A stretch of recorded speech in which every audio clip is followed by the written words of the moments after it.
Qu'on soit en hiver ou même à toute autre période de l'année, il n'y a rien de mieux pour se réchauffer qu'une bonne fondue végane, savoureuse et bien filante. Tout commence avec une gousse d'ail. On ne va pas mettre la gousse en entière. Dans notre recette, on va simplement s'en servir pour frotter tout l'intérieur de notre caclon à fondu. Pour ça, je la coupe en deux et je fais des petites entailles avec un couteau pour profiter au maximum de son huile naturelle. Il va de soi qu'on n'utilise pas un couteau ultra coupant pour faire ça. Personnellement, mon caclon à fondu est pour au moins 8 ou 10 personnes. Et comme mes quantités font assez de fondu pour 2 à 3 personnes, j'utilise simplement une petite casserole. Je frotte tout l'intérieur avec ma gousse d'ail, puis je vais pouvoir ajouter mes autres ingrédients. On commence par du lait de soja non sucré. Faites attention, vérifiez sur la bouteille.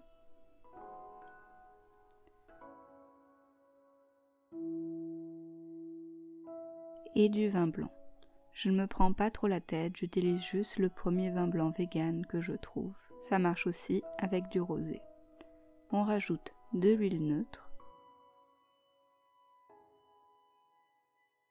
Et mon ingrédient secret, c'est du jus de choucroute. C'est l'eau qu'on obtient en pressant de la choucroute crue. Ça donne vraiment un petit goût fermenté. Personnellement, quand je mange de la choucroute, je garde le jus et je le congèle pour faire des fromages. Mais pas d'inquiétude, si vous n'en avez pas, vous pouvez tout simplement utiliser du vinaigre de cidre et ce sera tout aussi délicieux. Il ne nous reste plus qu'à rajouter la levure maltée,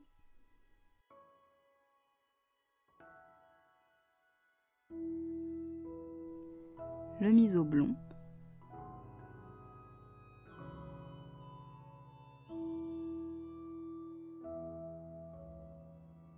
et la farine de tapioca.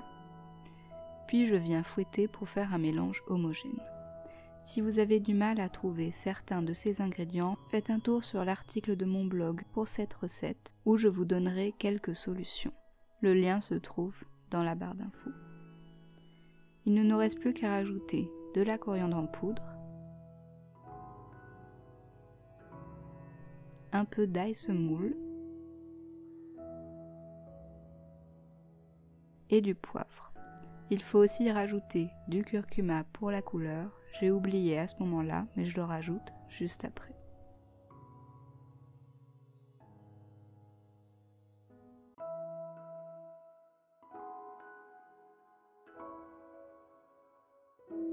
Une fois que tout est bien mélangé, on va pouvoir le faire épaissir sur le feu.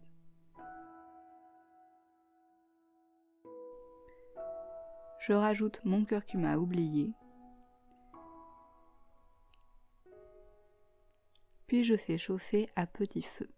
J'échange mon fouet pour une spatule pour bien racler les bords et le fond.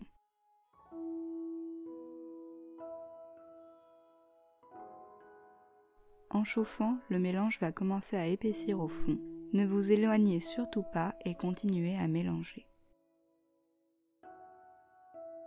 Le fromage va petit à petit raffermir jusqu'à devenir bien filant.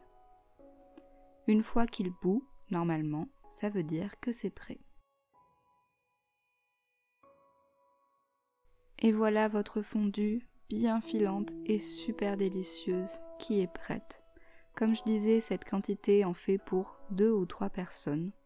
Donc n'hésitez pas à multiplier si besoin. J'ai fait au mieux pour vous proposer des ingrédients simples, alors j'espère vraiment que cette recette vous séduira. Le lien vers l'article avec toutes les instructions se trouve juste en bas dans la barre d'infos. Si vous voulez me soutenir, surtout, n'hésitez pas à vous abonner et à me mettre un petit j'aime. En attendant la prochaine recette, je vous fais de très gros bisous et je vous dis à très bientôt.